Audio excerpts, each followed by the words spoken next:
Hi there, Pure Plant Girl here. Today, I'm going to be cutting into this sweet meat squash that I grew in my garden last year and baking it in the oven so I can get some puree out of it to do some baking. So sweet meat squash is supposed to be the ideal substitute for pumpkin puree.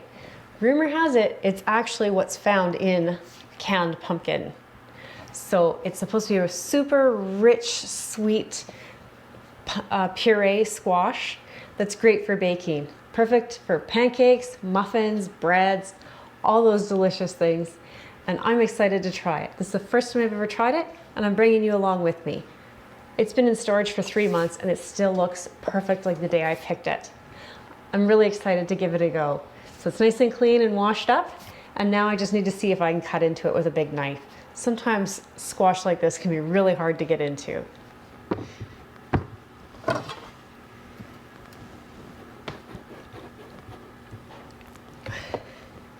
Well, the knife went through, so that's good.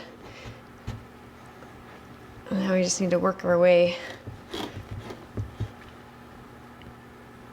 around.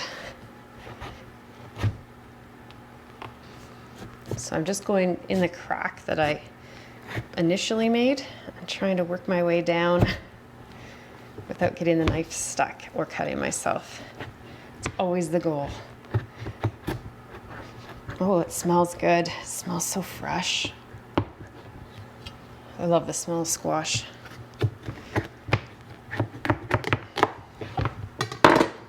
There, look at that color. Gorgeous. Some really nice seeds in here.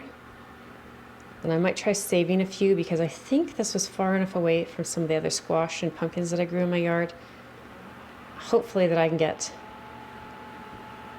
some more to grow out of these seeds that's true to variety. So just set some seeds to the side and then I'll dig the pulp out.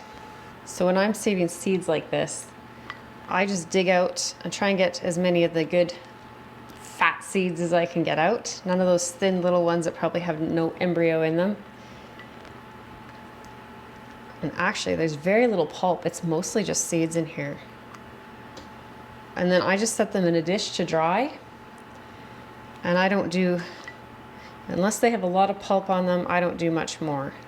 So if I get some big chunks, like here you can see there's quite a bit of squash in there, so I'll just come later on and I'll just come through and try and pull all the seeds off of any big pieces like that.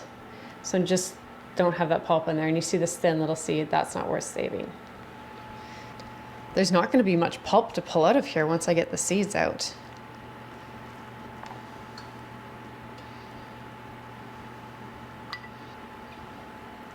I grow a lot of pumpkins and squash in my yard, so I'm not sure if these will come out true to seed. They may have cross-pollinated with something else, and that's the risk you take when you try this.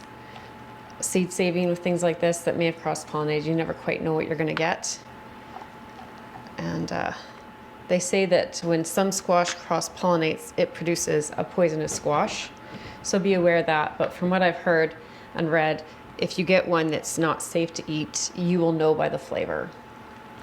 So they're apparently very unpleasant to eat. So there's no real risk there. But if you're unsure or uncomfortable, certainly don't try saving your own seed and just buy seed that you know is true to variety. So here's another seed. It's really thin, not filled out. That to me is not worth saving. You compare it to a seed like this, hopefully you can see the difference in the two seeds there. So save the good one, get rid of the other. So there's the seeds I got out of there. This is a 1 cup container, and I'd say I have about 3/4 of a cup or slightly more of seeds, and they're nice, fat, healthy looking seeds. So hopefully that's more sweet meat squash, because if I can save seed from plants that I've grown in my own garden, they'll generally do better in my climate the next season. They've taken on those properties that they need to help them stand up to my climate. So that's the benefit of saving your own seeds. There's just a little bit left How well you can see there, a little bit of pulpy stringiness left inside. So I'm just gonna scrape that out with a spoon, and then we'll get on to how we roast these. You can probably hear the fan from my oven going, and that's because I have it preheating to 350 degrees, because that's what I'm gonna need for roasting these, or baking these squash.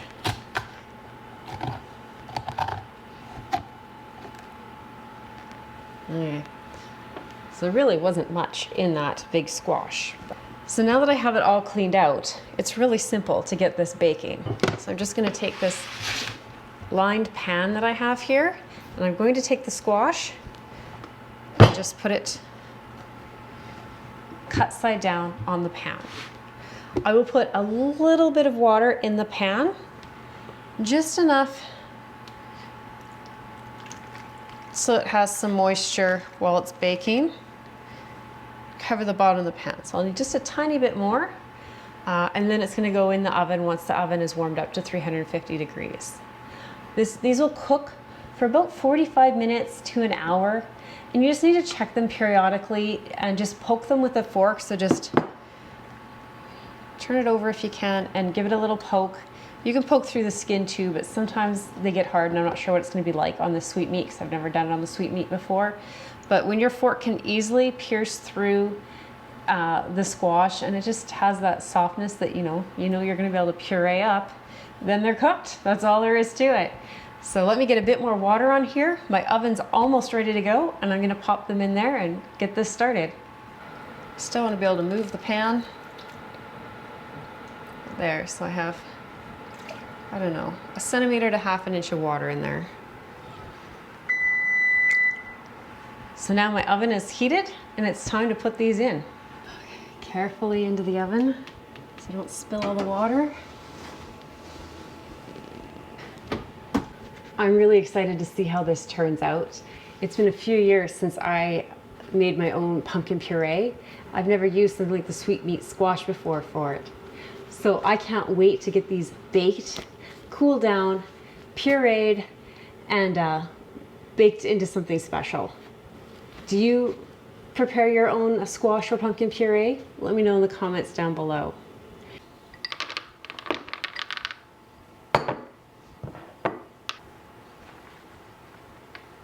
And there the squash is. It looks delicious. It's all baked now, and I'm just peeling the skin off. So to do that, I just put a paring knife or any thin knife underneath between the flesh and the skin, and just slowly work the skin off. This is actually much easier to do when it's not steaming hot, and I would suggest you wait a few minutes and let it cool down so you don't burn yourself like I was doing here. Once I had it all peeled, I set the pieces into a colander and just strained it for a few minutes, just in case there was any extra moisture in this squash. The sweet meat squash didn't seem to have that, so I'm not sure it's necessary. And then I pureed the squash in batches. And there's 7 cups of pureed squash, plus a little one for Buster, because he loves his squash. And I gave it a taste, and it is delicious. I can't wait to get that into some pumpkin loaf. Thanks for watching, and we'll see you next time. Bye. Hey, do you want some squash?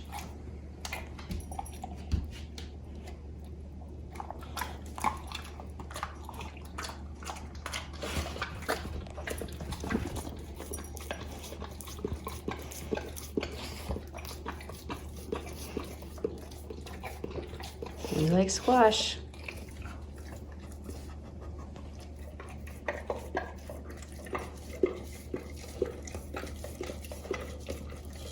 You doing the dishes, Buster?